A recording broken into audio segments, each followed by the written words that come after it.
Welcome to GeoVenture. If you enjoy the journey, please like and subscribe to see more from us. Thank you. At the very edge of the Arctic, life unfolds to a different rhythm. This is a small settlement in Greenland, a cluster of brightly colored houses clinging to a rocky shore. Today, winter holds the land in its firm, quiet grip. The sun, a low, hesitant visitor, casts a palette of soft blues and pale golds across the frozen sea. The only sounds are the gentle crunch of snow underfoot and the distant, mournful call of a seabird.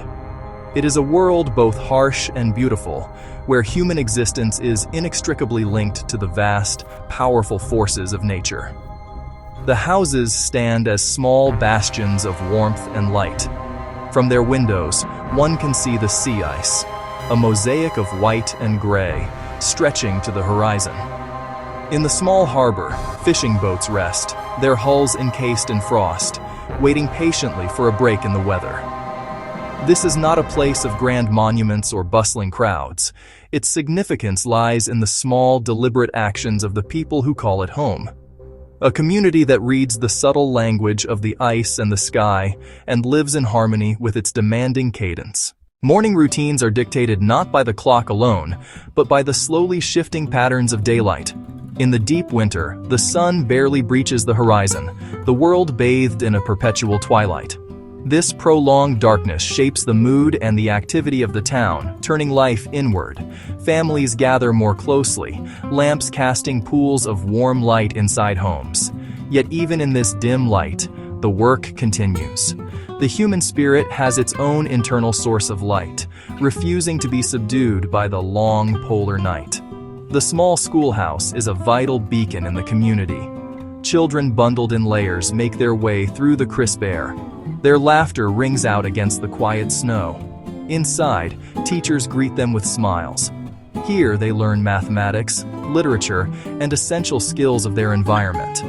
Lessons spill outdoors, students identifying animal tracks in the snow, reading subtle signs that predict a storm, a curriculum written by the land itself.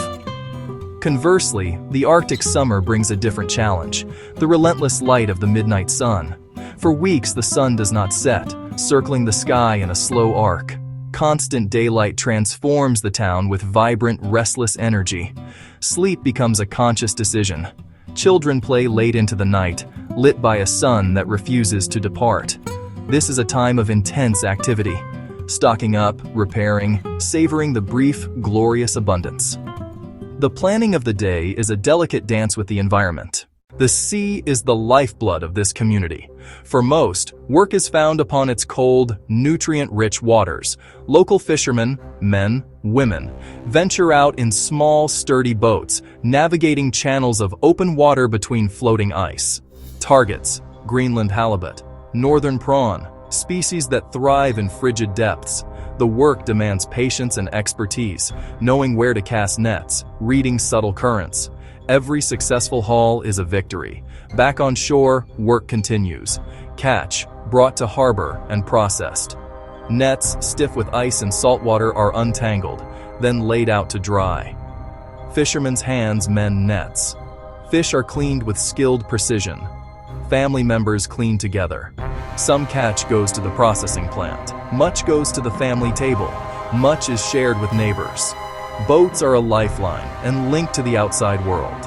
Waterways are the highways, visits to relatives, hunting in family territory. While the sea provides the daily bread, the land offers a different, but equally vital, form of sustenance. For some families, hunting remains a cornerstone of cultural and nutritional life. With profound respect and deep knowledge, they may hunt for seal, muskox, seabirds, following traditions honed over countless generations. This is not a sport, but a necessary and sacred act of survival.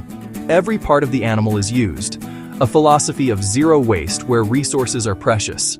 The hunt is governed by unwritten and official rules, steeped in reverence for animals and the balance of the ecosystem. Elders play a crucial role in passing down this knowledge. Teaching, tracking, teaching, stalking, teaching the ethics of the hunt. They are taught when to take an animal, when to let it pass, how to read its health, and how to perform the kill with quickness and respect. This education ensures sustainable practices, preserving wildlife and culture. Transportation across this vast frozen land takes unique forms. When snow lies deep, the roar of a snowmobile is common. For shorter distances or pure joy, dog sleds are still used. The bond between a musher and their dogs is deep trust and communication. Watching a team move silently across the snow is perfect harmony. Life here blends the ancient and the modern. Traditional knowledge remains paramount, complemented by technology, GPS devices and stars for navigation, high-powered rifles and harpoons. This is not a culture frozen in time, but a living, adapting one, selectively incorporating new tools while holding fast to core values that have sustained it for millennia. In a town this small and isolated, community is not just a concept, it is the very framework of existence. The houses are built close together, not only for shelter from the wind, but as a physical representation of the social proximity of their inhabitants. Everyone knows everyone else, sharing in their triumphs and supporting them through their struggles. A chance meeting can turn into a long conversation, a vital exchange of news, stories, and simple companionship that wards off the long, dark winter. The local shop, or Pilar Suizok, is the town's commercial and social heart. Its shelves hold essentials: flour, milk, canned vegetables, alongside familiar local products. The arrival of the weekly supply ship or plane is a significant event, replenishing stocks and bringing mail and special orders from the outside world. Prices for imported goods are high, a stark reminder of immense logistical challenges. People learn to be resourceful, to plan carefully, and to rely on the land and sea for what the supply ship cannot provide. The community hall is where the town celebrates birthdays, weddings, and national holidays with infectious joy. Music and dance are fundamental expressions of this spirit. The rhythmic beat of a drum and the sound of traditional songs fill the hall, a warming presence against the cold outside. The people of this town possess a quiet, daily resilience, visible in rising before the sun, in the careful mending of a net, and in sharing a warm meal with a neighbor. They have learned to live with the power of the sea and with the unpredictability of the weather, not by conquering nature, but by adapting to its immutable rhythms. This adaptability, honed over centuries at the world's edge, is the key to their survival. Yet they now face a challenge of a different kind. The climate is changing. Elders speak of it with concern. Sea ice forms later in autumn and melts sooner in spring. Visiting scientists confirm it. The Arctic is warming at more than twice the global average. This is not abstract. The distribution of marine life shifts. Coasts erode. Old travel routes become unsafe. The very foundation of their way of life is being altered by forces far beyond their control. Despite anxieties, the spirit is not despair, but determined hope. This community has always adapted. They discuss new strategies for hunting and fishing.